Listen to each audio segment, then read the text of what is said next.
আসসালামু আলাইকুম। জুম্মা মোবারক, শুভ সকাল। বাপ ছেলে মিল্লা মাছ ধরতে আসি ও সাঁপলা তুলতে আসি, দেখেন ভিডিওটা। যাইতে আসি মাছ ধরার জন্য।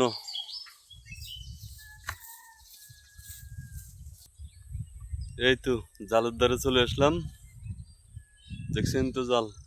খালের পানি শুকিয়ে গেছে, এখন বর্ষা সিজন, খালে পানি নেই, মাঠে পানি নেই। জাল বসে রাখছি ওই ফাড়ে এই ফাড়ে।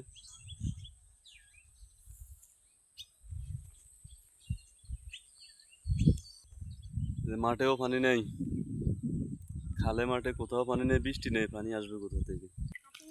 তো গাইস দেখেন, এটার ভিতরে দুইটা সাপ, জালের ভিতরে দুইটা সাপ আছে, মাছ একটাও পাই নাই। এই হলো অবস্থা, দুইটা সাপ আটক আছে, একটা জলফোড়া বলে আর একটা দোরা সাপ বলে, দাঁড়াইস।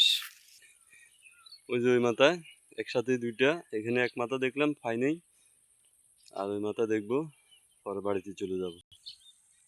এই তো এখন মাঠে শাপলা তুলতেছি, এগুলো একটু বড়ই শাপলা, এগুলো বাংলা শাপলা, খাওয়ার উপযোগী, ছিঁড়ে যায়। মাঠে প্রচুর পরিমাণ শাপলা আছে, দেখেনি একটা খেতেই প্রচুর পরিমাণ শাপলা। তো ভিডিওটা আজ এ পর্যন্তই, আল্লাহ হাফেজ। মাছ পাইনি।